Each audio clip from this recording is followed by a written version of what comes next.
ನಾನು ಶಾಸಕಾಂಗ ಪಕ್ಷದ ನಾಯಕರಾದ ಸಿದ್ದರಾಮಯ್ಯನವರು, ರಣದೀಪ್ ಸಿಂಗ್ ಸುರ್ಜೇವಾಲಾ ಅವರು, ಲಕ್ಷ್ಮಣ್ ಸವದಿ ಅವರನ್ನ ಭೇಟಿ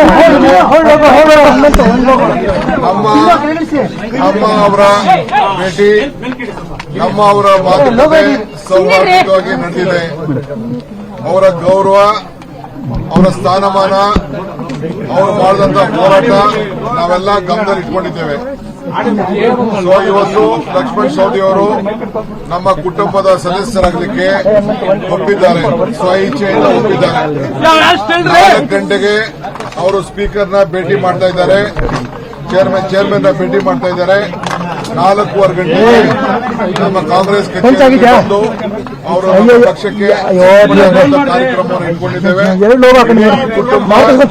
ಇಡೀ ರಾಜ್ಯ, ರಾಷ್ಟ್ರದ ಎಲ್ಲ ನಾಯಕರುಗಳು ಕೂಡ ಅವರಿಗೆ ತುಂಬು ಹೃದಯದ ಸ್ವಾಗತವನ್ನ ಮಾಡ್ತಾ ಇದ್ದೇವೆ. 4:15 ಗಂಟೆಗೆ ನಮ್ಮನ್ನ ಅವರು ಮತ್ತೆ ಭೇಟಿ ಮಾಡ್ತಾರೆ. ಏನ್ ಪ್ರಶ್ನೆ ಬೇಕಾದ್ರೂ 4:15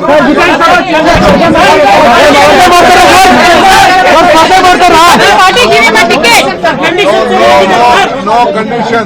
It is our duty to respect him, to strengthen him. ಅವರು ನಮಗೋಸ್ಕರ, ನಮ್ಮ ಪಕ್ಷಕ್ಕೋಸ್ಕರ, ನಮ್ಮ ಸಿದ್ಧಾಂತವನ್ನು ಒಪ್ಪಿ, ನಮ್ಮ ಎಲ್ಲ ಇಬ್ಬರನ್ನು ಕೂಡ ಒಪ್ಪಿ ಅವರು ನಮ್ಮ ಜೊತೆ ಸೇರ್ತಾ ಇದ್ದಾರೆ. ನಾವು ಅವರ ಜೊತೆ ಇನ್ನ ಬಹಳ ಜನ ಬರೋರಿದ್ದಾರೆ. ಅವ್ರನ್ನೆಲ್ಲರೂ ಕೂಡ ನಾವು ಬಹಳ ಒಮ್ಮತದಿಂದ ನಾವು ಸ್ವಾಗತ ಮಾಡ್ತಾ ಇದ್ದೇವೆ. ಏನಿಲ್ಲ, ಸತೀಶ್ ಜಾರಕಿಹೊಳಿ ನನಗೆ ಫೋನ್ ಮಾಡಿ ಹೇಳಿದ್ರು ಅವ್ರ ಕಾರ್ಯಕ್ರಮ ಇದೆ, ಅವರು ಇಲ್ಲಿ ಇರ್ತಿದ್ರು. ಇಂತ ಮಹತ್ವವಾದಂತ ಚರ್ಚೆಯಲ್ಲಿ ಅವ್ರು ಇರ್ಬೇಕಿತ್ತು ಅಂತ ಎಲ್ಲ ನಿಮ್ದು ಬಿಡಿ ಕತೆ.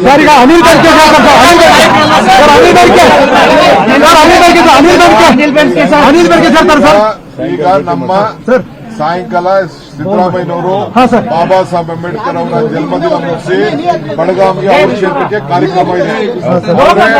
ನಮ್ಮ ಚಿನ್ನರಾಜ್ ಅವ್ರನ್ನ ಜೊತೆ ಮಾಡಿ ಕಳಿಸ್ಕೊಟ್ಟಿದ್ದಾರೆ, ಬಂದಿದ್ದಾರೆ. 4:15 ಗಂಟೆಗೆ ನಾವು ನಿಮ್ಮನ್ನ ಭೇಟಿ ಮಾಡ್ತೇವೆ. ಎಲ್ಲ ವಿಚಾರನ ಬಹಳ ಶಾಂತಿಯಿಂದ ಮಾತಾಡ್ತೇವೆ. ನಮ್ಮ ಅವರ ಭೇಟಿ, ನಮ್ಮ ಅವರ ಮಾತುಕತೆ ಸೌಹಾರ್ದವಾಗಿ ನಡೆದಿದೆ. ಅವರ ಗೌರವ, ಅವರ ಸ್ಥಾನಮಾನ, ಅವರು ಮಾಡಿದಂತ ಹೋರಾಟ ನಾವೆಲ್ಲ ಗಮನದಲ್ಲಿ ಇಟ್ಕೊಂಡಿದ್ದೇವೆ. ಇವತ್ತು ಲಕ್ಷ್ಮಣ್ ಸವದಿ ಅವರು ನಮ್ಮ ಕುಟುಂಬದ ಸದಸ್ಯರಾಗಲಿಕ್ಕೆ ಒಪ್ಪಿದ್ದಾರೆ, ಸ್ವಇಚ್ಛೆಯಿಂದ ಒಪ್ಪಿದ್ದಾರೆ. 4 ಗಂಟೆಗೆ ಅವರು ಸ್ಪೀಕರ್ನ ಭೇಟಿ ಮಾಡ್ತಾ ಇದ್ದಾರೆ, ಚೇರ್ಮನ್ ಭೇಟಿ ಮಾಡ್ತಾ ಇದ್ದಾರೆ. 4:15 ಗಂಟೆಗೆ ನಮ್ಮ ಕಾಂಗ್ರೆಸ್ ಕಚೇರಿ ಬಂದು ಅವರು ಪಕ್ಷಕ್ಕೆ ಕಾರ್ಯಕ್ರಮವನ್ನು ಇಟ್ಕೊಂಡಿದ್ದೇವೆ.